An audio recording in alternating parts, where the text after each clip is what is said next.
आगे मेरे पास कुछ यहाँ पर 2-3 मैंने कुछ कलर लिए, इन दोनों कलर्स के अंदर आपने रखा कुछ हमने ये रेड कलर।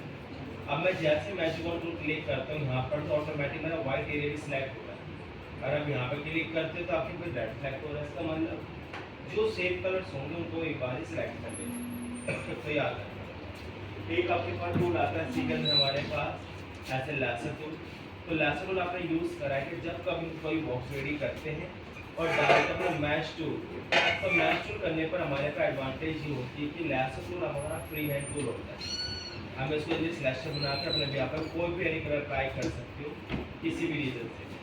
तो हमारे पास का ये रीज़न है कि यहाँ से हमने क्लिक करा और यहाँ से हमने कोई कलर फिट करा देना, ठीक है यार। आगे चलते अब इतना होने के बाद हमें करना है क्या है, अगर आपके पास पैड टूल आता है तो पैड टूल आपको पता है किसी भी शेप को मिल जाए कर्व कर सकते हैं, या अगर किसी ने बोला से मुझे करना है पॉइंट को ऐड करने के लिए तो आप पॉइंट को ऐड भी करा सकते हैं। अगर पॉइंट आपको माइनस करना है तो आप इस बीच में यहाँ से लाकर माइनस भी कर सकते हो। पर कर्व का मतलब क्या होता है, एंकर पॉइंट टूल आपको ये कहता है कि अगर आपके पास कोई सर्कल है और आपके पास चाहते हैं कि आपका एंकर पॉइंट वहाँ से कॉमन एंड के लिए ऐसे शार्प दिखाए, तो शार्पनेस से यूज़ करते हैं एंकर पॉइंट टूल। सिर्फ शॉर्टकट है इसका, आप जब क्लिक करोगे तो ये काफ़ी ज़्यादा शार्प दिखा देगा। अगर ये पॉइंट दोबारा से आप कर्व चाहिए तो अपनी क्लिक और ड्रैग करोगे दोबारा से आपके पास वो कर्व की प्रॉपर्टी शो कर देगा। क्लियर है आपको? अच्छा आगे चलते कर्वेचर पैड टूल आपने सीख रखा है, इसलिए कर्व बनाता है काफ़ी अच्छी तरीके से आपके पास ही हैंडल प्रोवाइड कराता है कर्वेचर पैड टूल। बट इसके पॉजिटिव बात करें तो हम टेक्स्ट टूल के बारे में, तो टेक्स्ट टूल आपको ये बताते हैं आप कोई भी टाइप करना चाहते हो ये क्लिक करो आपके पास टाइप करना स्टार्ट कर दे। बट यहाँ पे कुछ अलग अलग कंडीशन है। लाइक एरिया टाइप टूल का मतलब क्या है, अगर आपने यहाँ पर क्लिक करा एरिया टाइप टूल के अंदर और आपने यहाँ पर क्लिक करा शेप्स के अंदर, तो शेप्स में आपका पूरा का पूरा क्या हो जाएगा, यहाँ पर टेक्स्ट विजिबल होकर आएगा। अगर हम कंट्रोल Z करते हैं और आपने यहाँ पे करा टाइप ऑन पाथ टूल, तो पाथ का मतलब होता है जो आपके पास लाइन बनकर आ रही है, आप यहाँ पे क्लिक करोगे पूरा वर्ड उसके अकॉर्डिंग अलाइन होकर आ जाएगा। एक होगा आपके पास में आपके पास ऐसा वर्टिकल, जो वर्टिकल आपको हॉरिजॉन्टल है ऐसा आपके वर्टिकल आएगा। और एक मिलेगा आपके पास वर्टिकल एरिया टाइप टूल, ये सेम वही तरीका है, पहले हॉरिजॉन्टल था अब आपके पास वर्टिकल है। ये आपके पास वर्टिकल पाथ, ये भी सेम आपके पास वैसे काम करेगा। बट जो सबसे अच्छा मुझे टूल लगता है इसी के अंदर, फॉर एग्जांपल मैंने यहाँ पर लिखा है अडॉब, अडॉब के बाद आपने इस फॉन्ट थोड़ा पिक करा, अब पिक करने के बाद मैंने अपने अकॉर्डिंग कोई भी फॉन्ट यहाँ पर यूज़ कर लेना है। और यूज़ करने के बाद आपके पास यहाँ पर एक ऑप्शन मिलेगा टच टाइप टूल, ये थोड़ा बेहतरीन टूल है। आप जब यहाँ पर क्लिक करोगे एक वर्ड्स पर, तो आपके पास कंडीशन ये होती है कि आप अपने वर्ड्स को स्मॉल कर सकते हैं या इसको पीछे रोटेट कर सकते हैं। या मैंने बोला कि मेरे पास ये ओ है, ओ को हम थोड़ा सा और भी यहाँ पर आकर देख रहे हैं आप, हम अपने वर्ड्स को अच्छा एनिमेट कर सकते हैं बिना किसी प्रॉब्लम के। इसमें बहुत अच्छा ये टूल हमारे पास यूज़ होता है।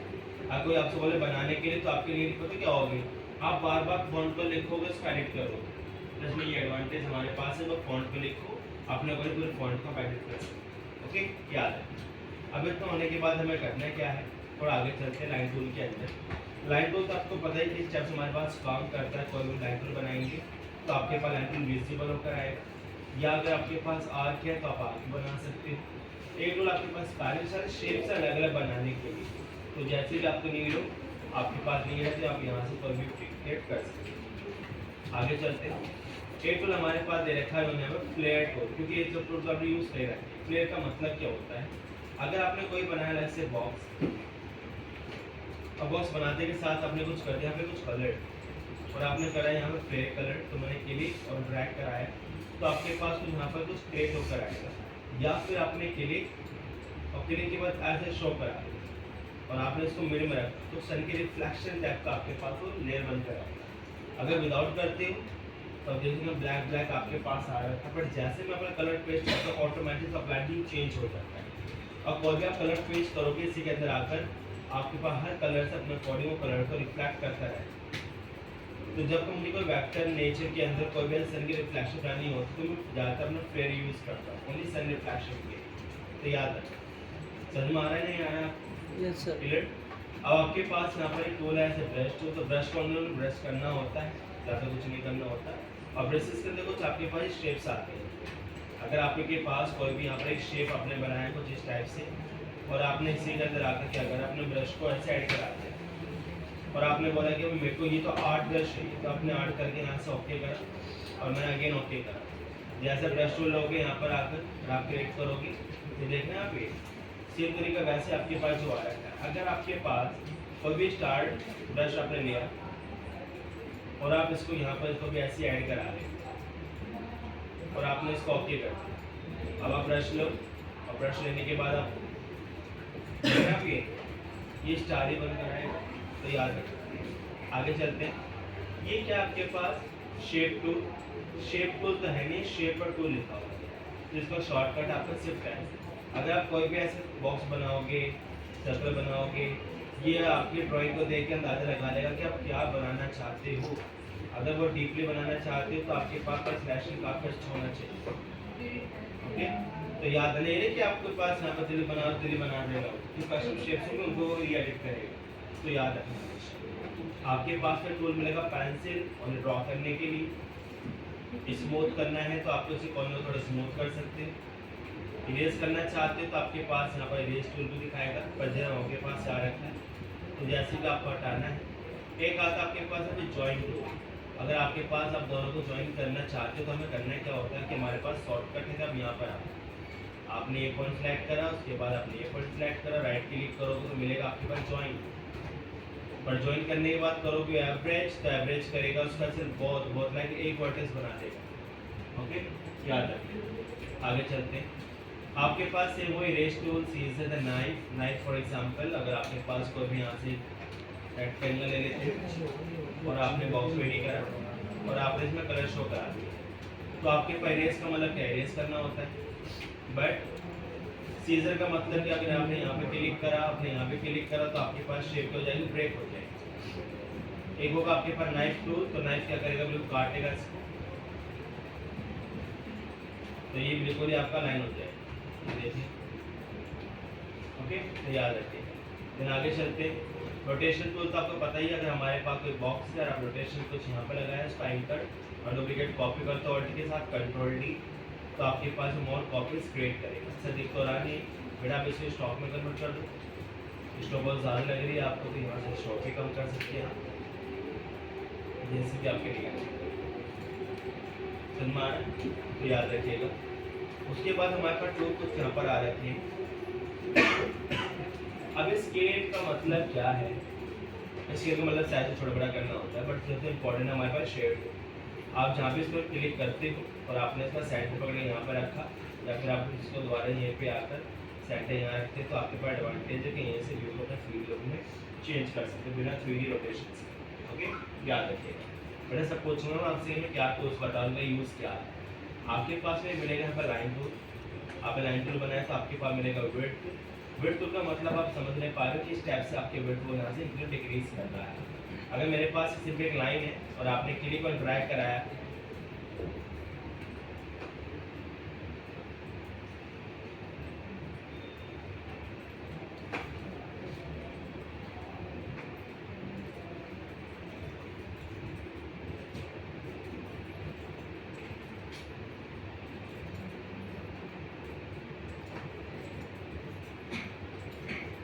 आप एक अच्छी खासी शेप बना सकते हैं इसके, बड़ी पता भी होना चाहिए कि आप बना क्या रहे हैं। और पूरा बनने के बाद आपके पास क्या बन जाएगा, है तो ये लाइन, पर इसको हमें ऑब्जेक्ट में कन्वर्ट करना होता है। तो क्या करोगे, हमारे पास यहाँ मिलेगा एक्सपेंड रिपेयर, ये आपकी शेप बनती है।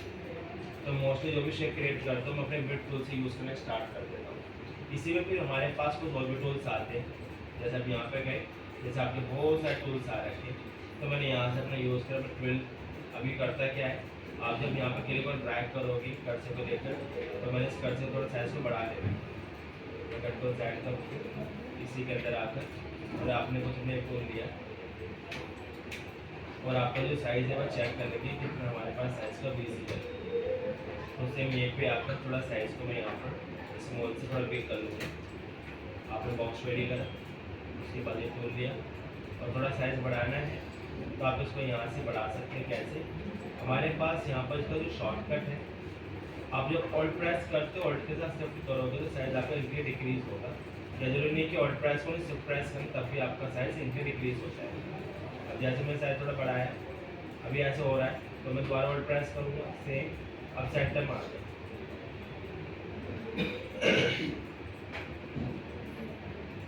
आप जो बहुत सी बार अपने बैक तक कॉफी देखते हो, कॉफी का जो सामने वाला सेंटर पार्ट में ऐसा बनता है फिल करके। तो हमेशा आपको इस शेप को रीशेप करना होगा, तो आपको यहाँ सारी शेप्स मिलेंगी। अपने अकॉर्डिंग अपनी शेप को ऐसे आइडेंटिफाई कर सकते हो। हम पर डिपेंड करता है कि हमें किस टाइप से उसको रिप्रेजेंट करना है, कैसा नहीं करना है। तो जैसे भी आपको रीड है आप ऐसे बना सकते हो। तो यानी कि सारी शेप ही ऑटोमेटिकली आपके क्या करेगा, रैप करेगा। रैप मतलब होता है किसी भी शेप को या कोडना मॉडर्न तोड़ना, ये सब आपके पास होगा तो याद रखना। ट्रांसफॉर्म का मतलब अगर आपके पास कोई शेप है, आप ट्रांसफॉर्म यूज़ कर रहे हो तो पर्सपेक्टिव स्क्यू के ऑप्शन आपके पास इसलिए होंगे, अपने अकॉर्डिंग आप शेप को चेंज भी कर सकते हैं। जैसे यहाँ पर राइट्स वगैरह आ रखे ट्रांसफॉर्म किया। शेप बिल्डर टूल का आपने यूज़ कर रखा है, ओके। आपने पर्सपेक्टिव यूज़ कर रखा है, इसी के अंदर आपके पास ये टूल यूज़ सिलेक्शन के लिए हाइड करने की शॉर्टकट सिर्फ कंट्रोल आई, ये आपको पता ही है, याद रखिएगा। मैच टूल में आपने बनाया था ग्रेडियंट के अंदर अपना क्या मैच टूल आएगा, उसका क्यूब वगैरह क्रिएट करी थी आपने। यहाँ पर ग्रेडियंट है आपके पास, या आपके पास ऐड पर टूल है पिक कराने के लिए। ग्राइंड टूल लेकर है सिंबल। अब सिंबल्स को मैं थोड़ा सा डिक्लेयर कर देता हूँ। आपके पास कोई भी यहाँ पर एक शेप ले लो और आपको ये शेप सिंबल्स में ऐसे ड्रैग एंड ड्रॉप करिए। ड्रॉप करने के बाद आपके पास सिंबल्स आ रखे हैं।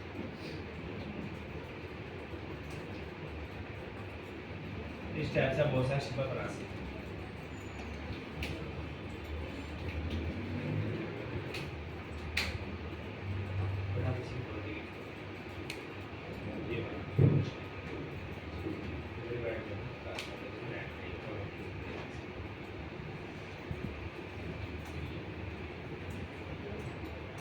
This topic is not next.